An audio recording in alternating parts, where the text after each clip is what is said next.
Personne ne sait vraiment ce qui s'est passé avant le début de notre civilisation. Les légendes racontent que l'ancien monde aurait été détruit par près d'un millénaire de tremblements de terre et d'éruptions volcaniques, nous faisant perdre toute trace de l'ancien monde.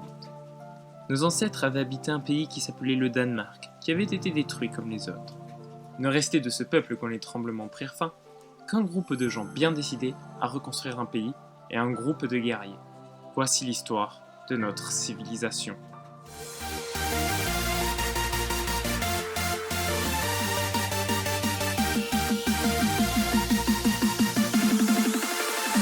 Copenhague fut fondée au bord de l'eau en moins 3940, dans une région riche en canne à sucre et en épices.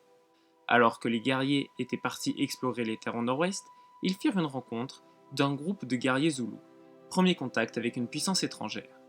Il fallut attendre plus d'un siècle avant que notre civilisation ne rencontre une autre puissance, la cité-État de Kuala Lumpur. En poussant leur exploration vers le nord, nos guerriers rencontrèrent la capitale des Zoulous, la ville Ulundi, en moins 3640.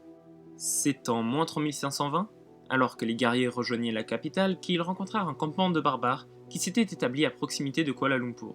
Ils s'attaquèrent alors au campement après que le gouvernement ait promis de protéger la cité-État. La guerre contre les barbares dura 360 ans. Pendant ce même temps, la civilisation a suivi une doctrine basée sur l'honneur et a vu l'apparition d'un général illustre. L'art de la poterie et la navigation à voile ont aussi été découverts pendant cette période. Quelques décennies plus tard, une unité d'éclaireurs fut formée et partit vers le sud pour découvrir ce qui s'y trouvait. Les relations avec les Zoulous sont plutôt bonnes et notre civilisation voit même une ambassade Zoulou s'installer dans notre capitale en échange d'or qui sera utile plus tard. Il nous faudra attendre l'an moins 2800 et la découverte du calendrier pour commencer à exploiter nos champs de canne à sucre pendant qu'au sud, les éclaireurs qui ont repéré des barbares s'attaquent à eux en attendant le renfort des guerriers restés au nord. La construction de notre premier navire nous permet de prendre rapidement conscience des dimensions de notre île et également, on découvre la présence d'un camp barbare, plus au sud, qui sera éradiqué en moins 2320. Pendant cette période, notre navire découvre les îles qui nous entourent et de nombreuses cités abandonnées qui nous sont pour l'instant inaccessibles. C'est en moins 2080, à l'occasion de la découverte de l'exploitation minière, que Copenhague commencera à exploiter les épices présentes sur son territoire. Et en moins 1840, nous avons fait la rencontre d'une seconde nation, les Phéniciens, quand un de leurs navires s'est approché de nos côtes. Plus tard, avec la découverte de l'optique, notre civilisation est entrée dans une nouvelle ère. La même année, on découvrit une nouvelle cité-État, Katmandou, bien au nord de notre capitale.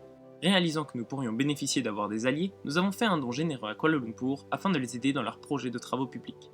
Il s'est ensuite passé presque 500 ans, sans éléments majeurs, jusqu'à ce qu'un accord soit passé avec les Phéniciens pour établir des ambassades entre les deux nations.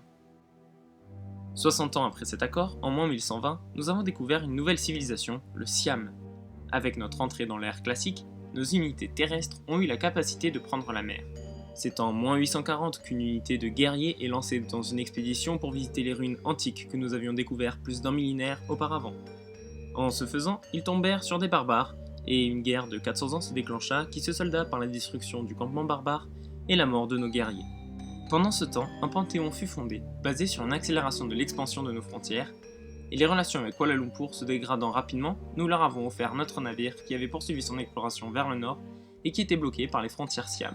En moins 680, nous avons officiellement signé un accord de paix avec les Phéniciens, ce qui nous sera plus tard d'une grande aide, et en moins 640, des ambassades furent installées dans les capitales de notre civilisation et de la civilisation Siam. Nous verrons dans le prochain épisode comment l'Empire danois va s'étendre sur le territoire et l'évolution de ses relations avec ses différents voisins.